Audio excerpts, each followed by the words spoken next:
जय श्री कृष्ण। नमस्कार दोस्तों, स्वागत है आप सभी का हमारे YouTube चैनल पर।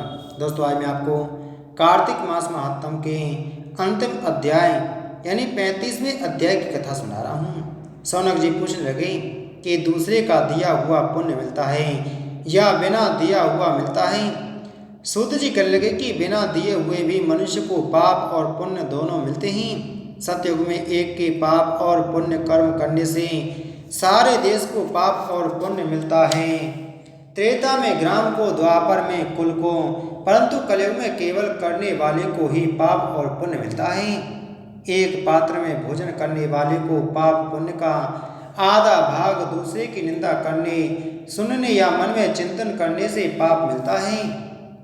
एक पंक्ति में बैठकर भोजन करने वालों के बीच में से जो निकल जाता है वह छठे अंश के पाप को पाता है। संध्या समय सोने या बोलने से पुण्य का छठा अंश चला जाता है। दूसरे का द्रव्य चुराकर दान करने वाले को पाप मिलता है और द्रव्य वाले को फल मिलता है। बिना ऋण दिए मरने वाले का पुण्य धन के अनुसार धनी को मिलता है। उपदेश और सहायता देने वाला पाप पुण्य का छठा अंश पाता है। प्रजा का छठा अंश राजा पाता है। शिष्य से गुरु, पिता से पुत्र, स्त्री से पति भी छठा अंश पाते हैं।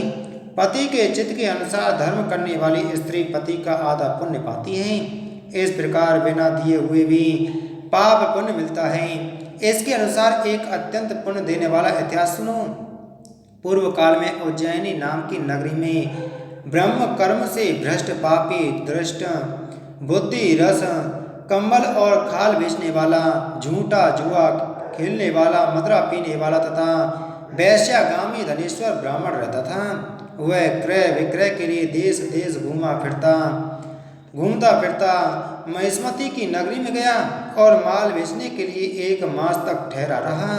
एक दिन नर्मदा नदी के तट पर उसने यज्ञ और देव पूजन करने वाले ब्राह्मणों को देखा।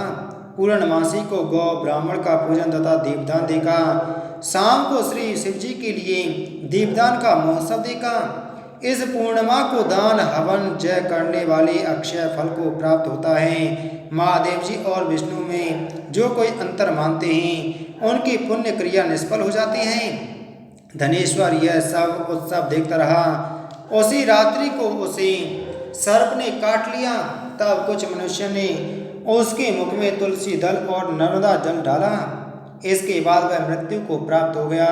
तब यमराज के दूत उसको पास से बांधकर मारते हुए यमपुरी को ले गए। चित्रगुप्त ने उसको क्रोधित दृष्टि से देखकर यमराज से कहा कि महाराज, यह घोर पापी है, इसने आयु पर्यंत कोई पुण्य कार्य नहीं किया। तब यमराज ने क्रोधित होकर अपने दूतों को आज्ञा दी कि इसको मुदगरों से मार मारकर कुंभी पाक में ले जाकर खौलते हुए तेल के कड़ाह में डालो। दूतों ने ऐसा ही किया, परंतु कड़ाह में डालते उबलता हुआ तेल अत्यंत शीतल हो गया। दूतों ने जब यह बात जाकर यमराज को सुनाई तो यमराज को बड़ा आश्चर्य हुआ। उसी समय नारद जी यमराज की सभा में आए और यमराज से पूजित नारद जी कहने लगे कि हे यम, यह धनेश्वर पापी होते हुए भी कार्तिक मास में व्रत करने वालों को सत्संग करके पुण्यवान हो गया। अंत में नर्मदा के जल सहित तुलसी दल भगवान के भक्तों के द्वारा इसके कंठ में छोड़े गए और इसको विष्णु का नाम सुनाया गया, इसलिए इसके सब पाप क्षय हो गए। इतना कहकर नारद जी तो ब्रह्मलोक को चले गए और धनेश्वर कुबेर का अनुगामी धनक्ष हुआ, जिसके नाम से अयोध्या में भगवान गदाधर ने तीर्थ किया। पापों से नरक मिलता है और पुण्य से स्वर्ग मिलता है। जो पाप कामना रहित है वह सूखा और जो कामना युक्त होता है वह गीला पाप होता है। कार्तिक मास के व्रत से दोनों तरह के पाप नष्ट हो जाते हैं। व्रत करने वालों के दर्शन मात्र से अनेक जन्मों के पाप नाश हो जाते हैं। इति श्री कार्तिक मास कथा संपूर्णम। बोलो कार्तिक मास महात्म की जय। बोलो विष्णु भगवान की जय।